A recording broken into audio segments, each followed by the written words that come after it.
वासुदेवाय सत्य श्री गणेशाय नमः। श्री सरस्वती नमः। श्री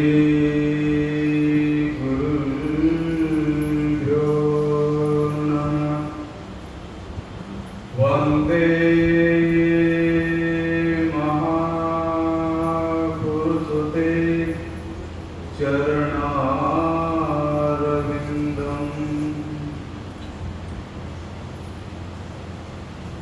कस्तूरितिलकं ललाटपटले वक्षस्थले कौस्तुभम् नासाग्रे वरमुक्तिकं करतले वेणुकरे कङ्कणं सर्वाङ्गे हरिचन्दनं सुललितं कण्ठे च मुक्तावली। गोपस्त्रीपरिवेष्टितो विजयते गोपालचूडामणि।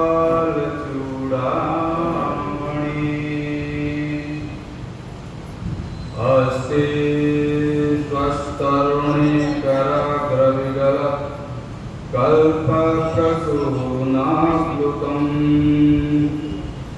वस्तु प्रस्तुतवेणुनादलहरि निर्वाण निर्व्याकुलम्। सहस्रसप्तनिपत्तमी विविलसत् गोपी सहस्राभृतम् असंस्थापवर्गमखिलो दारं किशोराकृति।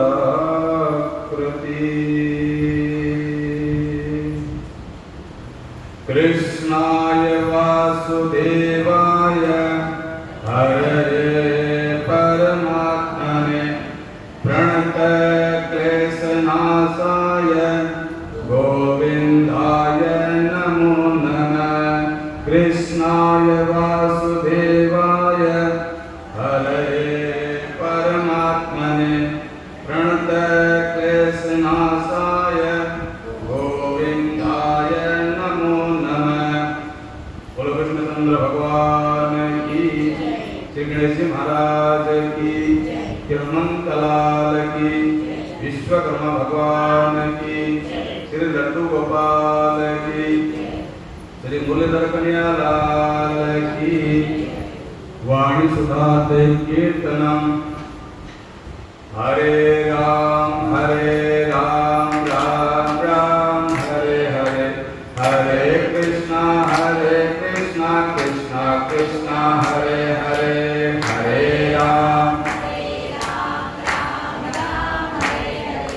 हरे कृष्णा कृष्णा कृष्णा हरे हरे, हरे राम राम राम हरे कृष्णा कृष्णा कृष्णा हरे हरे, हरे राम राम राम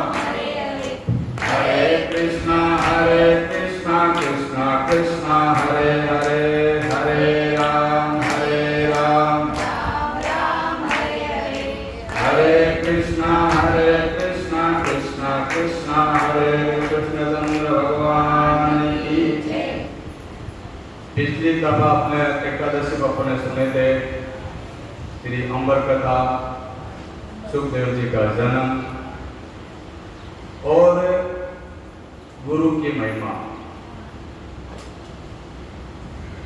नेमिषेषोतमासेन अभिवाद्य महामतिं कथामृतरसास्वाद कुशल शौनको ब्रवीत।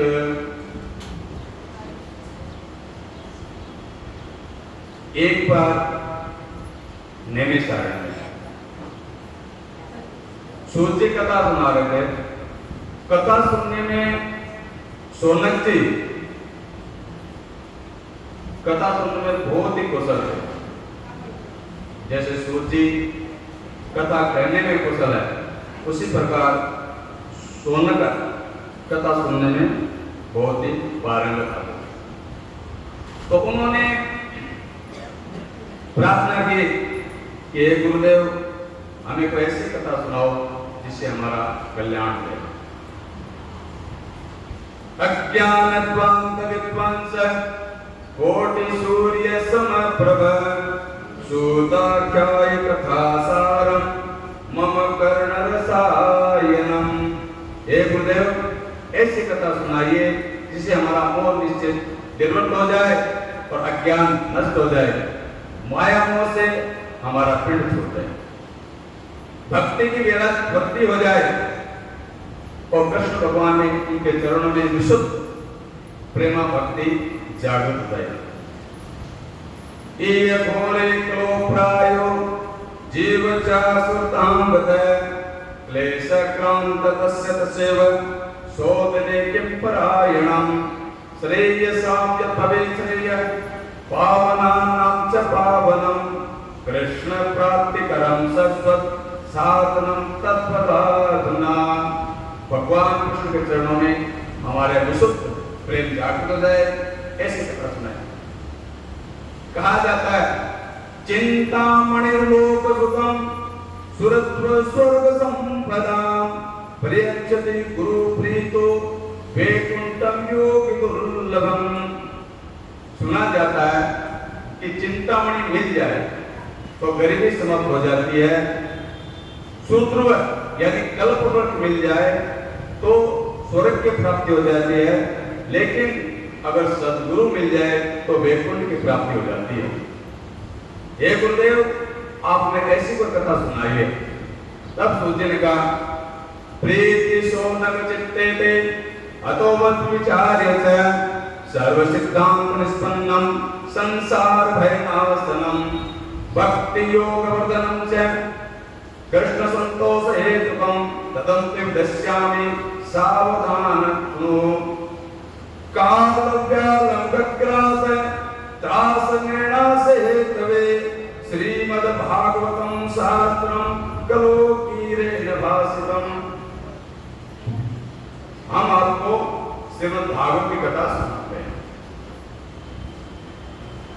तब सोचे ने कहा कि हम आपको श्रीमद् भागवत कथा सुनाते हैं।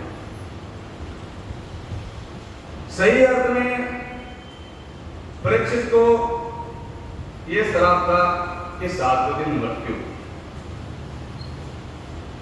शनिवार से रविवार 7 दिन होते हैं, किसी न किसी दिन सबको जाना है।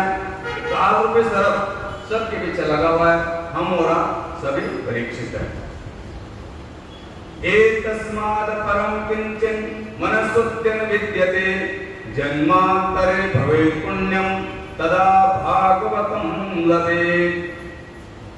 जीव के अच्छे पुण्य, बहुत से जन्मों के पुण्य जब संचय होते हैं तब भागवत कथा सुनने को मिलती है।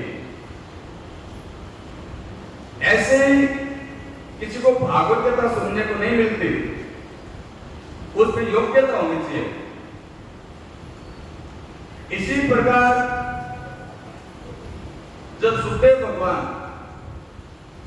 कथा प्रारंभ कर ही रहे थे कि देवता लोग अमृत का कलश लेकर के आ गए। उन्होंने सुखदेव जी को प्रणाम किया, बोले सुखदेव भगवान की।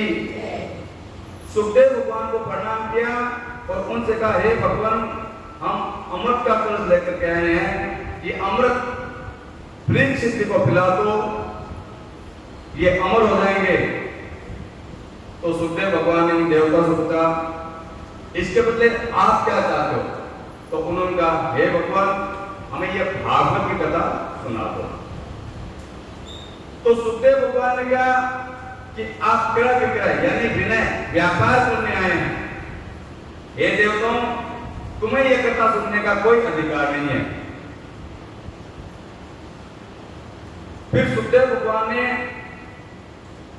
परीक्षित से पूछा हे परीक्षित, देवता लोग अमृत का कलश लेकर के आए हैं। तुम चाहो तो अमृत पी के अमर हो जाओ। तो सुखदेव भगवान ने कहा, हे भगवान, मैं अमृत को पीना चाहता हूं, लेकिन देवताओं के द्वारा लाया हुआ अमृत नहीं पीना चाहता, आपके द्वारा भागवत कथा रूपी अमृत पीना चाहता हूं।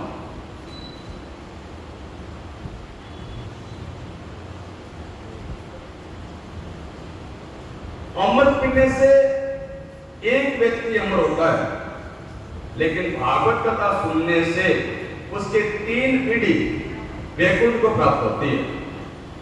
सारा परिवार वैकुंठ धाम जाता है। परीक्षित ने अमृत नहीं पिया, अमृत को ठुकरा दिया। और आज के संसार की तो ये हालत है कि 1 घंटा किसी को बोलते कि कथा में आना है तो बोले महाराज जी 1 घंटा दुकान बड़ी हो जाएगी, बोले बहुत नुकसान हो जाएगा। देखो परीक्षित कितना अधिकारी से होता है, उसने अमृत को ठुकरा दिया। कितना त्यागी से होता है, पहले इस बात पे ध्यान दो। कितना निष्ठावान होता है, कितना निष्ठावान होता है। अभी हमारे जीवन में वो निष्ठा नहीं आई है, इसलिए कहते कथा सुनने के बाद में वैसा फल नहीं मिलता जैसा मिलना चाहिए। नहीं, वैसा ही फल मिलता है, लेकिन सुखदेव भगवान जैसे श्रोता और परीक्षित जैसा श्रोता वक्ता दोनों मिलेंगे तब वो फल मिलता है। तो सुखदेव जी जैसा श्रोता और परीक्षित जैसा वक्ता तो ही वो फल मिलता है। ये सब जान के भगवान सुखदेव जी बहुत प्रसन्न हुए। उनका अधिकारी श्रोता मिला है। हे परीक्षित, तुम्हें 7 दिन में परमात्मा से मिला दूंगा, इसमें कोई संशय नहीं है। निष्ठा होनी चाहिए। महाराज परीक्षित ने अमृत को ठुकरा दिया, तब सुखदेव भगवान बहुत प्रसन्न हुए। ये समझ के योग्य श्रोता मिला है, अधिकारी श्रोता मिला है, इससे कल्याण होगा। श्री कृष्ण गोविंद हरे मुरारे, हे नाथ नारायण वासुदेवा।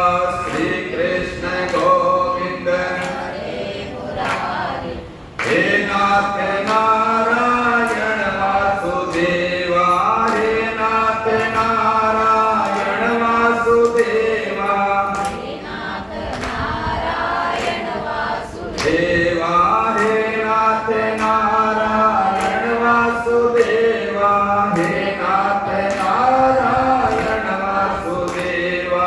श्री कृष्ण गोविंद हरे मुरारी, हे नाथ नारायण वासुदेवा।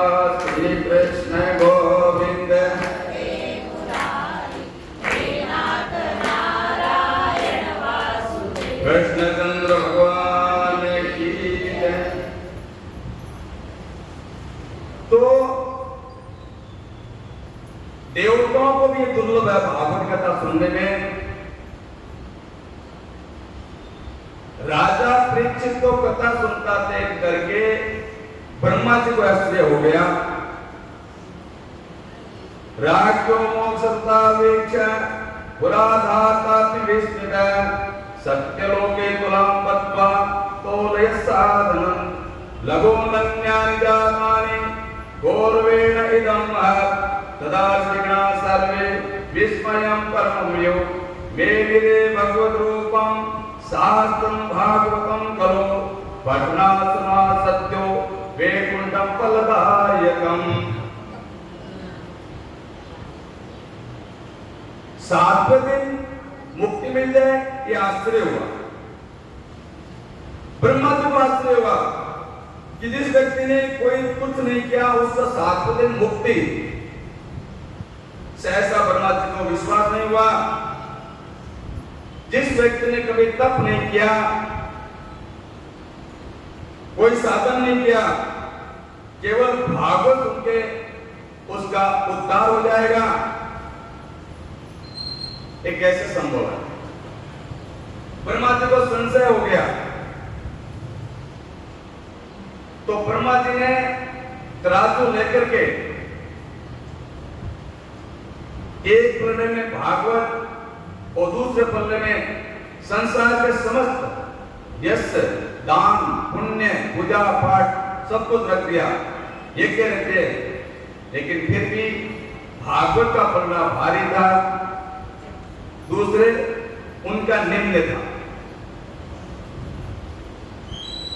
भागवत का फल अधिक था, दुनिया के सभी फल लघु था, छोटा। तब ब्रह्मा जी ने हाथ जोड़ के भागवत जी से प्रणाम किया, ये मानकर कि भागवत में साक्षात भगवान कृष्ण का स्वरूप है। बोले कृष्णचंद्र भगवान की। जब वृक्ष के सुनने के बाद में संसार में भागवत का प्रचार कैसे हुआ, इसको महात्मा के द्वारा सुनाया जा रहा है। एक बार देव ऋषि नारद मर्त्यलोक में आए, यानी पृथ्वी पर आए, और महाराज तो प्राय सभी तीर्थों में गए, लेकिन कहीं भी शांति नहीं मिली। जिसके भी घर में जाए वहां पे देव ऋषि नारद जी को अशांति देखने को मिली। अशांति किस प्रकार की? पति पत्नी लड़ रहे हैं, पिता पुत्र लड़ रहे हैं, भाई भाई लड़ रहे हैं, गुरु शिष्य लड़ रहे हैं। आश्रमों में जाए तो शांति नहीं, मंदिरों में जाए तो शांति नहीं, किसी सतग्रस्त के घर में जाए तो शांति नहीं। नारद जी ने यह सब देख के उनको बहुत आश्चर्य हुआ कि भारतवासी सदा शांत रहने वाला आज हर घर में, हर परिवार में अशांति क्यों है? तब तक उनको ध्यान आया कि कलयुग प्रारंभ हो चुका है, लोगों ने पाप करना प्रारंभ कर दिया, और पाप के रूप में अशांति की प्राप्ति हो रही है। भाई जैसे अग्नि में अगर सामग्री डालोगे हवन करते हुए, तो उससे धुआं बन करके बादल बनते हैं, फिर वो बरस जाते हैं। जब वो बरस जाते हैं तब उस गीली भूमि में, उस भूमि में अपन किसी प्रकार का बीज बोते हैं तो वृक्ष बन जाता है। तो बीज बोते टाइम हमको ये नहीं पता होता ये कैसा है। जब वो वृक्ष होता है, जब उसके अंदर कांटेदार वृक्ष बीज से निकलता है, तब हमें को पता लगता है कि ये कांटेदार है। इसी प्रकार जब अपन पाप करते हैं, उस टाइम अपने को ये नहीं पता होता है, उस टाइम बहुत आनंद आता है। जब उसका फल सामने आता है तो व्यक्ति दुखी होता है। जैसे बीज बोने के बाद पता लगता है कि कांटेदार है, इसी प्रकार जब फल सामने आता है तो व्यक्ति घबरा जाता है, उसका फल भयानक होता है, फिर व्यक्ति अशांत हो जाता है। तो कलयुग में व्यक्ति अधर्म को धर्म मान करके कर लेता है, और धर्म को अधर्म मान करके त्याग देता है। उसका परिणाम आज हर व्यक्ति टेंशन में जी रहा है। टेंशन यानी टेंशन यानी 10 सूर्य। टेंशन का मतलब हो गया, टेन यानी 10, सन यानी सूर्य। टेंशन यानी 10 सूर्यों का ताप। ये एक सूर्य तो तपता है वही सहन नहीं होता, तो 10 सूर्यों का ताप कैसे सहन होगा? यानी टेंशन, 10 प्रकार के टेंशन, 10 प्रकार के सूर्यों का ताप व्यक्ति को टेंशन हो जाती है। तो वो तनाव में जीता है। हर व्यक्ति के दिमाग में कोई न कोई चिंता है। नारद जी घबरा गए, भाई तीर्थों में जाए तो शांति नहीं, किसी सदग्रस्त बिगड़ जाए तो शांति नहीं, तो क्या करें? तो चलो वृंदावन चलते हैं।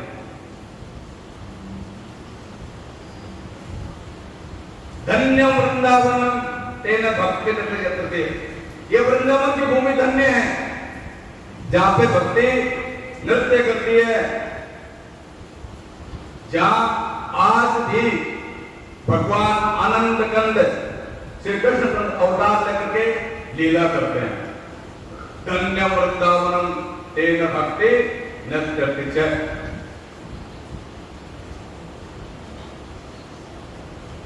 जहां आज भक्ति नाच रही है, तो नारद जी वृंदावन पहुंचे। वहां पे भी जाकर के एक घटना देखी।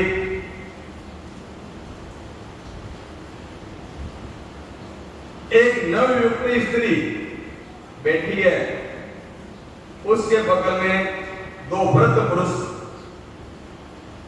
पड़े हैं और कुछ स्त्रियां उनको घेरे हुए बैठी है। और जो युवती उन व्रतों के लिए रो रही है, तो देवी से नारद ने उनसे पूछा कि तुम कौन हो और क्यों रो रही हो?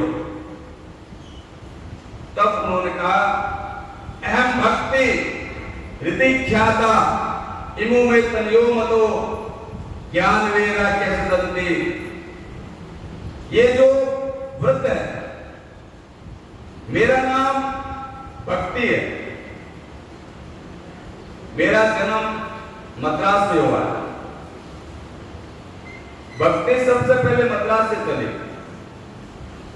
फिर कर्नाटक में युवा हुई। आज भी आप देख लो, दक्षिण की यात्रा कर लो, दक्षिण में आपको बहुत भक्ति मिलेगी।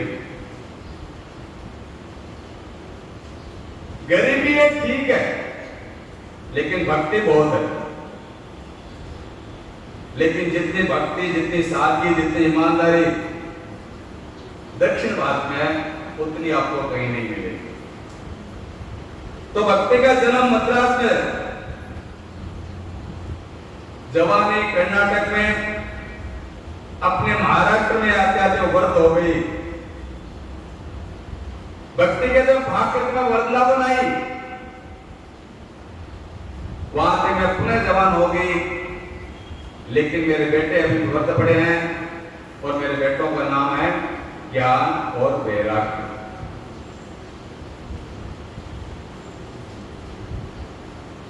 बात को ध्यान से सुनना है। भक्ति के होते हुए भी जीवन में अगर अखंड शांति नहीं है, तो इसका मतलब ज्ञान वैराग्य की कमी है। कथा सुनोगे, कीर्तन करोगे, आनंद आएगा, लेकिन घर जाते ही दिल तनाव हो जाएगा।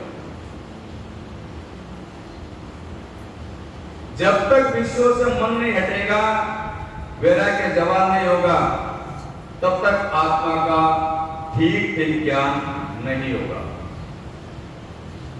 तब तक प्रबोध नहीं होगा। भगवान की भक्ति करनी है, आत्मा का सही स्वरूप क्या है, संसार से मन हटा करके जीना है। ये तीनों जब आएंगे जीवन में, तब अखंड शांति मिलेगी। ध्यान दो, ज्ञान वैराग्य व्रत है। इसका मतलब मन में ज्ञान नहीं है और वैराग्य भी नहीं है, केवल भक्ति है। तो केवल भक्ति से शांति नहीं मिलेगी। देवर्षि नारद ने कहा, हे देवी, ये कलयुग है। कलयुग में भक्ति ही सर्वोपरि है। ज्ञान वैराग्य की उपेक्षा कर देते हैं। इसलिए ये व्रत हो गए। लेकिन फिर भी भक्ति देवी तुम चिंता ना करो, मैं तुम्हारे बेटों को जवान बनाने का प्रयास करूंगा। इस कलयुग में जो पाप करेगा वो सुखी नजर आएगा, और जो धर्म करेगा वो दुखी नजर आएगा। लेकिन जो दुख होकर के भी भगवान को नहीं छोड़ेगा वो सच्चे संत कहलाएंगे, और उनको भगवान दर्शन देके करतार करेंगे। बोले वृंदावन बिहारी लाल की। मैं तुम्हारे बेटों को नौजवान बना देता हूं। कलयुग में भगवान की कथा और कीर्तन ये दो सबसे बड़े उपाय है। भक्ति देवी रो पड़ी, मेरे बेटों को जवान बना दो। देव ऋषि का देवी चिंता न करो, चिंतन करो। चिंता नहीं करो, भगवान कृष्ण का चिंतन करो। जो भगवान का चिंतन करते हैं उनसे चिंता कोसों दूर रहती है। जो व्यक्ति प्रकाश को जीवन में ले आएगा, अंधकार उससे दूर हो जाएगा। जो व्यक्ति परमात्मा को ले आएगा, माया के दोष उससे दूर हो जाएंगे। हे भक्ति देवी, भगवान कृष्ण का चिंतन करो। श्री कृष्ण चरणाम भोजन सुमरत। तुम तो भगवान के चरणों का स्मरण करो, दुखम गमिष्यति, तुम्हारे जीवन के सारे दुख दूर हो जाएंगे।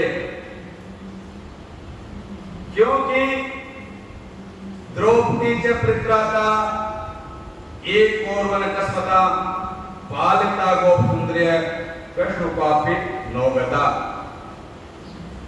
हे भक्ति देवी, जिन कृष्ण भगवान ने द्रौपदी की लाज बताई थी, वो भगवान कृष्ण कहीं गए नहीं हैं। जिन्होंने कौरवों की सभा में द्रौपदी की लाज बताई, जब दुशासन ने बाल पकड़ के द्रौपदी के,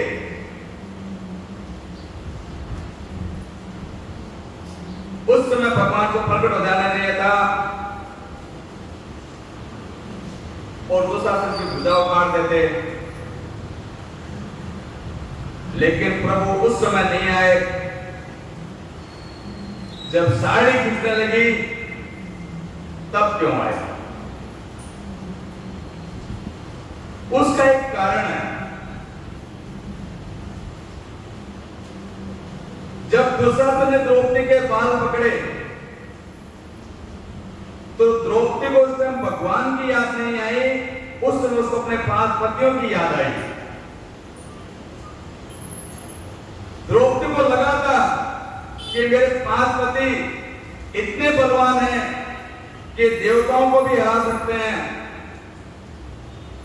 वो इस सभा में बैठे हुए सभी को हरा सकते हैं, और जहां ये नीच मेरे को पकड़ के ले जा रहा है, जब वो देखेंगे तो इसकी भुजा को उखाड़ देंगे, भाइयों को भी मार देंगे अगर वो विरोध करेंगे तो। वहां पे पितामह भीष्म बैठे हुए हैं,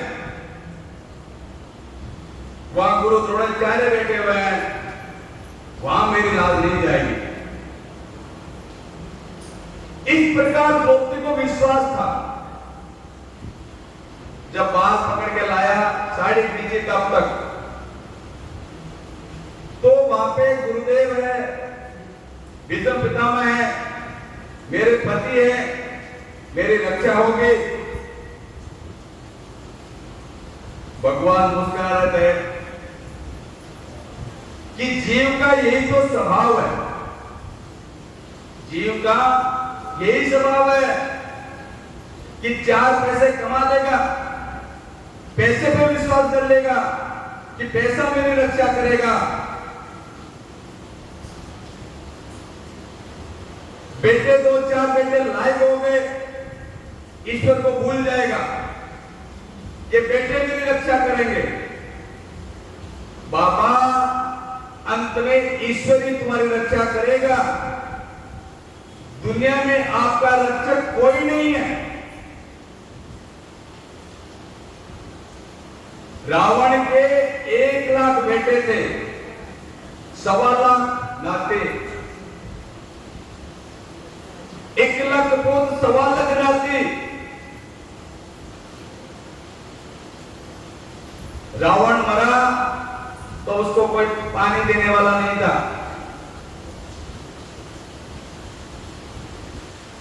तो 1 लाख पुत्र, 1.25 लाख नाती, सोने की लंका।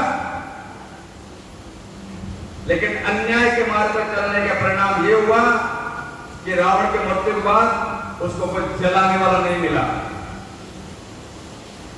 विभीषण ने उसकी चिता को आग लगाई। आप दुनिया से विश्वास करोगे, हमेशा धोखा खाओगे। विश्वास करना है तो मूल्य करना, लाल पे करो। द्रौपदी सबके चरणों में गिरकर गिड़गिड़ाई।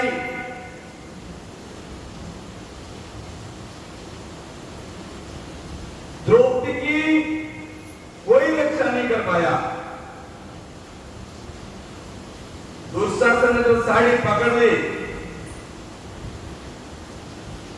तब द्रौपदी को आनंद गंध भगवान कृष्णचंद्र की याद आई,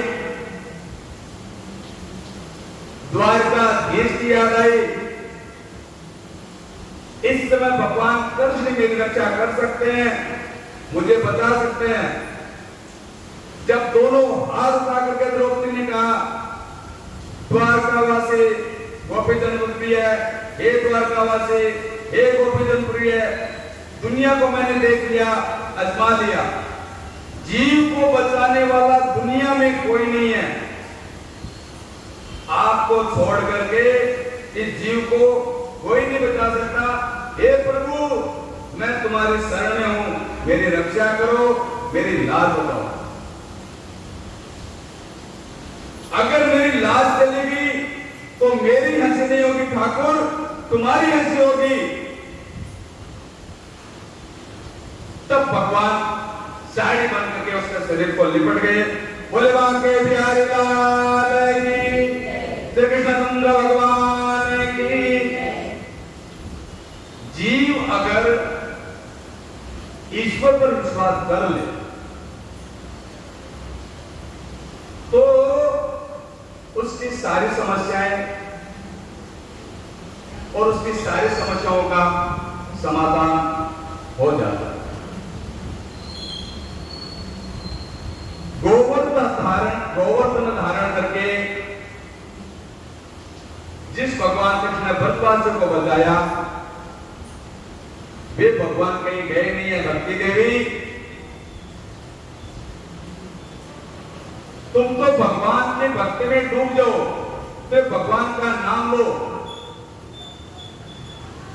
भुक्ति और मुक्ति तुम्हारे हाथ में आ जाएंगे। मैं तुम्हारे बेटों को जवान बनाता हूं। भुक्ति मुक्ति तो दासी है। देवर्षि नारद ने कान में मुंह लगा करके देवर्षि नारद ने वेदांत सुनाया, ब्रह्मसूत्र सुनाया, गीता सुनाई, लेकिन ज्ञान वैराग्य जवान नहीं हुए।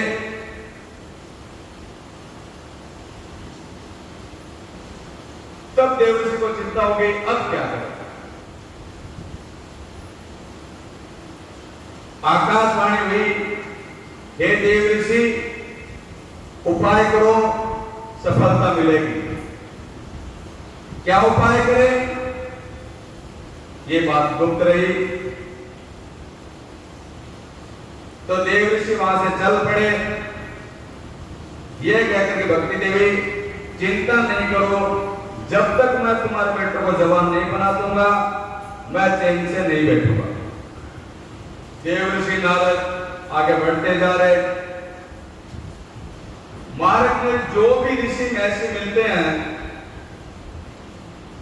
उन सबसे उपाय पूछते हैं कि ज्ञान वैराग्य को जवान बनाने का कोई उपाय बताओ। और कहते हैं मैंने ब्रह्म सूत्र सुना दिया, वेदांत सुना दिया, गीता सुना दी, सब कुछ कर दिया, लेकिन ज्ञान वैराग्य जवान नहीं हुए। तो अंत में देवसीनाथ ने निर्णय किया कि बद्रीनाथ चलते हैं, वहां जाकर के तप करेंगे, तप करके किसी प्रकार का कोई निर्णय मिल जाएगा। तो देवऋषि वहां से बद्रिकाश्रम चले गए। बद्रिकाश्रम में चारों ऋषि मिल गए। सनत कुमार, वो सृष्टि के आदि पुरुष है, वे सदा भगवान का कीर्तन करते रहते हैं और भगवान के नाम में डूबे रहते हैं। हरि शरणम हरि शरणम हरि शरणम हरि शरणम हरि शरणम हरि शरणम हरि शरणम हरि शरणम हरि शरणम हरि शरणम हरि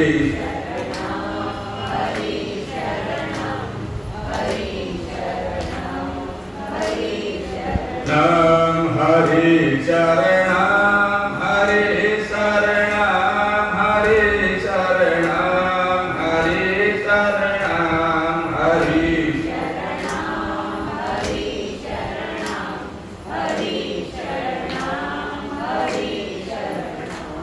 हरि शरणम हरि शरणम हरि शरणम हरि शरणम हरि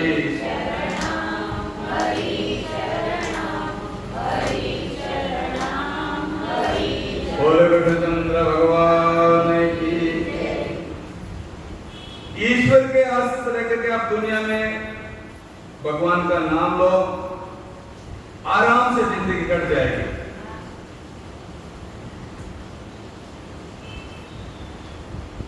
एक दो आता है, चलती चक्की देख के दिया कबीरा रोय, दुई पाटन के बीच में साबुत बचा न कोई।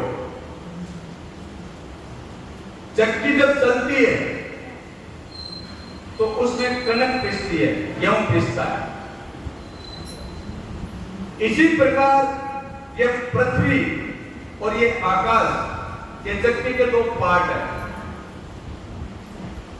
और सूर्य नारायण चल रहे हैं और इसके बीच में हम और आप सब कनक के समान पिसते हैं,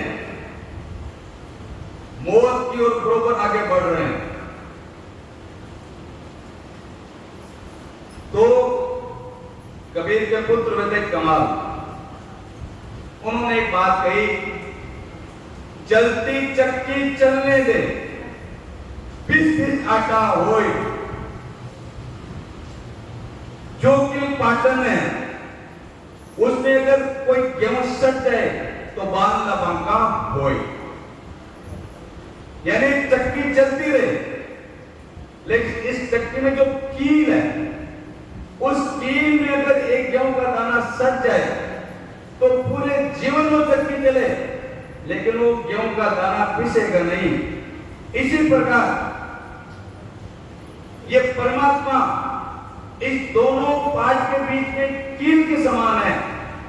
इस परमात्मा से जो जीव चिपक गया, उसके ये संसार कुछ नहीं बिगाड़ सकता। तो परमात्मा पर विश्वास करो, परमात्मा का ध्यान करो, उस परमात्मा को तुम सट जाओ, उस काल का प्रभाव नहीं पड़ेगा। और जो जीव परमात्मा से जुड़ जाता है उसके जीवन में जल्दी से दुख नहीं आता। एक बार विश्वास करके देखो, जीवन में दुख आएंगे नहीं। देवऋषि नारद ने जब अपनी कहानी सुनाई सनकादिकों को, तो सनकादिकों ने कहा, हे देवऋषि, श्रीमद् भागवत की कथा सुना दो, ज्ञान वैराग्य तुरंत जबान हो जाएंगे। बोले भागवत भगवान की। तो देवऋषि नारद जी को संशय हो गया कि भाई मैंने गीता सुनाई, उपनिषद सुनाया, वेदों का सार सुनाया, जवान तो नहीं हुए, और आप कहते हो कि भागवत की कथा सुना दो, जवान हो जाएंगे, ये कैसे? भाई भागवत तो मैंने भी सुनी है, भागवत की कथा मैंने मेरे पिता से ब्रह्मा जी से सुनी है। भागवत में क्या है सब पता है मेरे को। भागवत में वेदों का सार है और वेद मैंने सब सुना दिए। तो भागवत से ज्ञान वैराग्य स्वस्थ हो जाएंगे, इसमें मेरे को संशय है। तो सनकादिकों का देवऋषि ऐसा है कि वेद वेदांत आपने सब कुछ सुनाया, लेकिन भागवत से इनको मुक्ति मिलेगी। बोले इसको तुम उदाहरण से समझो। आम का पेड़ है, उस पे आम लगे हैं और पकने के बाद आम मीठे हो जाते हैं। व्यक्ति सोचता है इस पेड़ पे ये आम लगा है, ये इतना मीठा है, तो क्यों ना पेड़ पता नहीं कितना मीठा होगा, वो पेड़ को खाना है। तो जब वो पेड़ को खाता है उसको मिठास की प्राप्ति नहीं होती है, जबकि वो फल उसी पेड़ पे लगा है, उसके बावजूद वो मीठा है, लेकिन पेड़ खारा है। इसी प्रकार भागवत में वेदों का सार है, वो सार सुनाने से काम हो जाएगा। तुम दूसरा दृष्टांत सुनो कि भाई गाय का दूध, गाय के दूध में घी है, घी में अपन पूड़ी तलेंगे, पूड़ी तलते तलते घी खत्म हो गया। बोले घी दूध से बनता है, दूध डाल दो पूड़ी निकल जाएगी, लेकिन नहीं निकलेगी। उसी दूध के अंदर घी है, लेकिन उसको तरीके से निकालना पड़ेगा, तब घी की प्राप्ति होगी। इसी प्रकार वेदों में सब कुछ है, लेकिन भागवत में उसका सार है। इसी प्रकार तीसरा दृष्टांत दिया, ईख यानी गन्ना। गन्ने के अंदर मिठास होती है, उसकी चीनी बनती है, उसका रस निकलता है। तो कोई तुमको मिठाई बनानी है तो उसका रस डाल दो, तुम्हारी मिठाई बनेगी? नहीं बनेगी, उसके लिए तुमको चीनी बनानी पड़ेगी, तभी होगी। तो इसी प्रकार तुमने वेद सुनाया, गीता सुनाई, सब कुछ सुनाया, लेकिन भागवत में उसका सार है। भागवत सुनाने से वो जरूर उनका कल्याण हो जाएगा, ज्ञान वैराग्य जवान हो जाएंगे। बोले बेटा चंद्र भगवान की। तो इसी प्रकार तो उन्होंने प्रार्थना की, हे भैया, यानी सनकादिक भी नारद जी के भाई है, एक प्रकार से बड़े भाई। तो एक काम करो, भागवत आप ही सुना दो।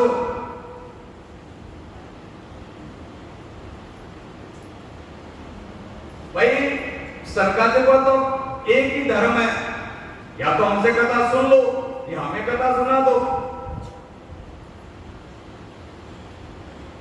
तो पूरे संसार में हल्ला हो गया। नारद जी जैसा श्रोता, सनकादि जैसा वक्ता,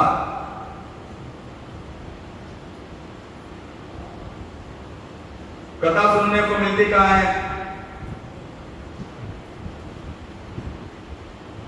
दुनिया की बात नहीं करते वो,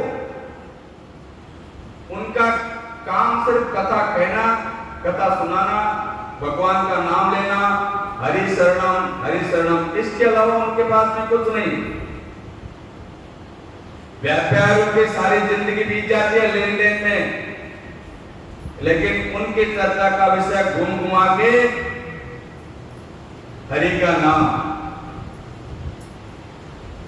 तो हरिद्वार के किनारे, हरिद्वार गंगा नदी के किनारे श्रीमद् भागवत सप्ताह का आयोजन हुआ। सनकादि वक्ता, नारद जी श्रोता, तीनों लोगों में खबर फैल गई कि नारद जी जैसा श्रोता और सनकादि जैसा वक्ता। भाई नारद जी किसी भी स्थान पे एक घड़ी से ज्यादा टिकते नहीं है। वो 7 दिन कैसे बैठ गए और उन्होंने भागवत की कथा कैसे सुन ली? तो कहते हैं कि ऐसी कथा सुनने को सौभाग्य से मिलती है। तीनों लोकों में रहने वाले देवता, ऋषि, गंधर्व, वेद, पुराण, तीर्थ, नदी सब आ गए। जो नहीं आ रहे थे, भी हमें निमंत्रण नहीं मिला, तो भृगु जी उन्हें अपने साथ में बुला के ले आए। भाई कथा में निमंत्रण की आवश्यकता नहीं होती है, समाचार मिल जाए कि वहां फलानी जगह कथा हो रही है तो चलो। निमंत्रण की आवश्यकता शादी विवाह में पड़ती है, कथा में निमंत्रण की आवश्यकता नहीं होती। बोलो वृंदावन बिहारी लाल की। सब आ गए। अब ध्यान से सुनना है बात को। सदा सेव्य श्रीमद् भागवत कथा। भागवत की कथा हमेशा सुनते हो भाई, एक बार सुन ली, 2 बार सुन ली, बार क्या सुनना नहीं। भागवत की कथा हमेशा सुनते रहना चाहिए। भागवत एक पका हुआ कल्प वृक्ष है, उसमें रस ही रस भरा हुआ है। भागवत में इतना रस है भगवान की चर्चा का कि आप सुनते सुनते आनंदित हो जाओगे, आप लबालब हो जाओगे। तो सदा सेव्य भागवत कथा हमेशा सुननी चाहिए। इसी प्रकार भागवत में लिखा गया है कि जो व्यक्ति भागवत की कथा सुनते हैं, भगवान कृष्ण उसके हृदय में आकर के तुरंत बैठ जाते हैं। भागवत कथा सुनने को मिलती क्या? भागवत कथा जो व्यक्ति जीव सुनता है, भगवान कृष्ण के हृदय में प्रकट हो जाते हैं। तो श्रद्धा से भागवत कथा सुनो, सुनते रहो, जीवन का एक अंग बना लो भागवत की कथा सुनना। भाई जैसे आप चाय पीना, आपका एक नियम है कि चाय पीनी है। भाई सुबह चाय पीनी है, दोपहर को पीनी है, शाम को पीनी है, 3 टाइम पक्की नियम से पीते हैं, ये स्वभाव है। उसी प्रकार जीवन का एक अंग बना लो कि भागवत कथा सुननी है। भाई तब तक पीनी है जब तक जीवन पर्यंत पीनी है। भागवत कथा कब तक सुननी है? जीवन पर्यंत सुननी है। जब भी सहयोग मिल जाए, हजारों काम छोड़ के जाना पड़े, भागवत सुनने जाओ।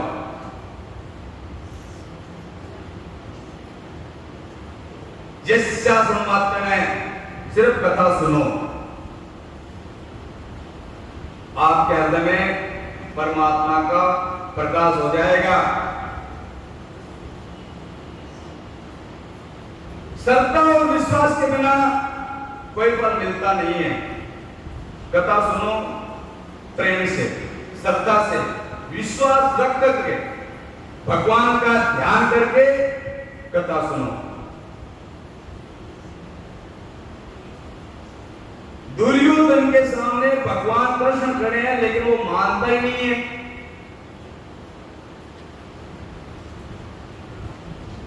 कि ये कृष्ण है। इसी प्रकार आपके मन में जो आप भाव रखोगे, उसी प्रकार का फल की प्राप्ति होती है। पत्र में भगवान मान लिया करना जात ने, ये विश्वास की बात है, तो अंदर से भगवान प्रकट हो गए। जाके रहे भावना जैसे, अरे जाके रहे भावना जैसे, प्रभु मूरत देखी तिन ऐसी।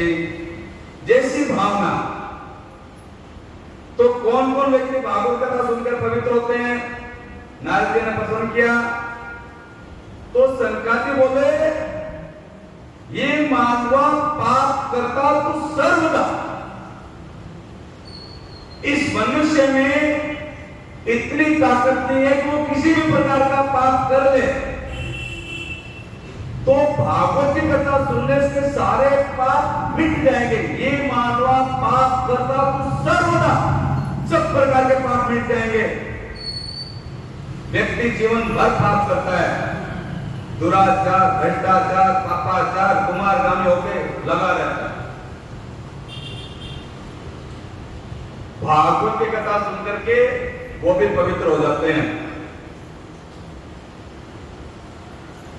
5 बड़े पाप बताए गए हैं: गोहत्या, ब्रह्म हत्या, मदिरा पान, स्वर्ण की चोरी और पर नारी का संग। ये 5 महापाप होते हैं। और शास्त्र में ऐसे महापापी का भी, ऐसा महापापी भी अगर कथा सुन ले तो उसका उद्धार हो जाता है, उसका हृदय शुद्ध हो जाता है और भगवान की प्राप्ति हो जाती है। जिस व्यक्ति ने अपने जीवन में कभी भागवत की कथा नहीं सुनी, भागवत में लिखा है कि स्वर्ग में देवता कहते हैं इसने मनुष्य जीवन पर धिक्कार है। अरे उसकी मां बंध्या क्यों नहीं हो गई, ऐसा देवता बोलते हैं।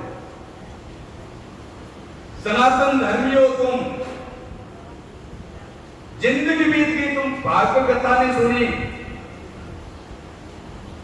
तो कथा सुनो। एक बार 7 दिन का टाइम निकालो, भागवत की कथा सुनो। अरे जो कथा नहीं सुनते, भागवत का कहते हैं कि नर के रूप में वो पशु दिख तर नर पशु, वो भूमि पर भार है, वो पशु है, ऐसा देवता कहते हैं स्वर्ग में। तो कथा सुनो। इसी में जो कोई कथा आती है आत्मदेव की। आत्मदेव नाम का एक ब्राह्मण था। ध्यान से सुनने बात को। उनकी पत्नी का नाम था कुंडली। ये सारी कथाएं व्यक्ति से, जीवन से जुड़ी है। हम और आपकी आत्मा जो है वही आत्मदेव शर्मा है। हमारी अपनी जो आत्मा है उसी का नाम आत्मदेव शर्मा है। पत्नी धुंधली माने बुद्धि, विशासक बुद्धि। जो बुद्धि में जो विषय है वो बुद्धि विषय में लगी रहती है, उसमें ज्ञान की योग्यता नहीं रहती, वो जड़ हो जाती है। आत्मदेव शर्मा ने जितना धन कमाया आधा धन दान करते रहे, किसी तरह पुत्र हो जाए, लेकिन पुत्र नहीं हुआ। दुखी होकर के जंगल चले गए। एक महात्मा मिले, महात्मा को देख करके उसके चरणों में गिर करके रोने लगे। महात्मा ने कहा, कथम रोदसी विप्र, तुम काते चिंता बलियसी, देवता क्यों रो रहे हो?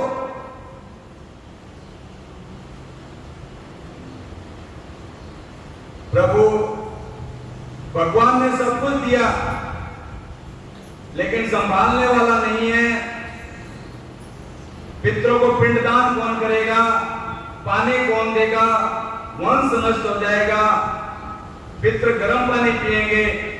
मैं इतना भाग्यहीन हूं कि घर में अगर गाय पालो तो बछड़ा नहीं देना बंद कर देती है, वृक्ष लगाऊं तो फल नहीं देता, फल खरीद के लाऊं घर में तुरंत खराब हो जाते हैं, सड़ जाते हैं। मेरे पाप बहुत है भगवान, मुझे एक पुत्र दे दो। ऐसा वो आत्मदेव उनसे प्रार्थना करते हैं। वो सिद्ध पुरुष थे, उन्होंने आत्मदेव के मस्तक की रेखा पढ़ के बोला, भाई तुमको 7 जन्म तक पुत्र प्राप्ति की है ही नहीं, देखा ही नहीं, तुम्हें 7 जन्म तक पुत्र नहीं हो सकता।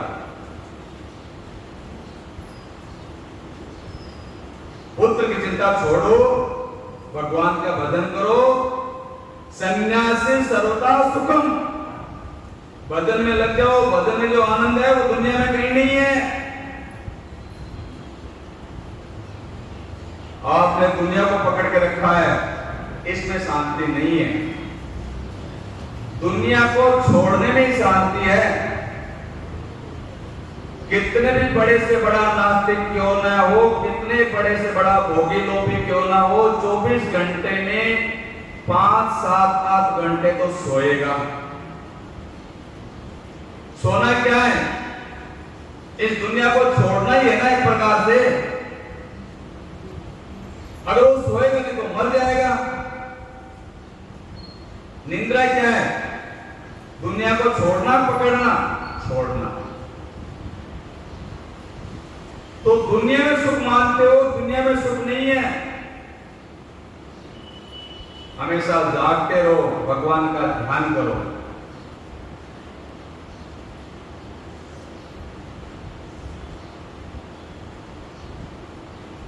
भोगों में सुख नहीं है। कितने बड़े से बड़ा भोगी लोभी क्यों ना हो, नास्तिक क्यों ना हो, 5-7 घंटे तो सोता ही सोता है। पत्नी को भूलेगा, धन को भूलेगा, शरीर को भूलेगा, सो जाएगा। तो दुनिया में शांति नहीं है। दुनिया को छोड़ने के बाद ही शांति की प्राप्ति होती है। तो जैसे सो जाने के मन को हटा देते हो, उसी प्रकार जागते हुए भगवान ने मन को लगा के रखो, दुनिया से मन को हटाओ।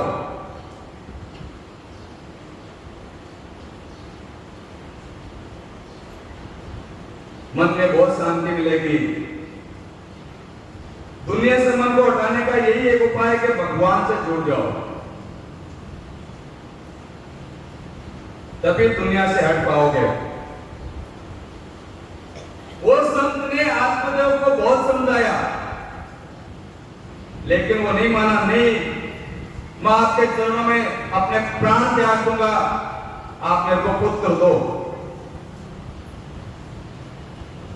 मुझे बेटा चाहिए, एक पुत्र दे दो।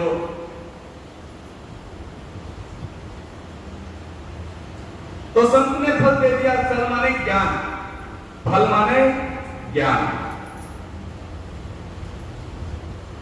बुद्धि अगर संत के उपदेश को स्वीकार कर ले तो ज्ञान रूपी पुत्र हो जाए, शांति मिल जाएगी। बोलो कृष्णचंद्र भगवान की।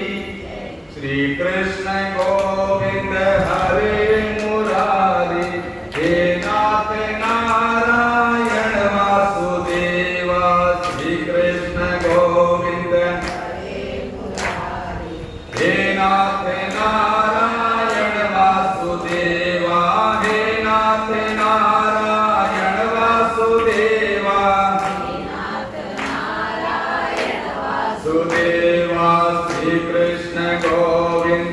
रे मुरारी श्री कृष्ण चंद्र भगवान की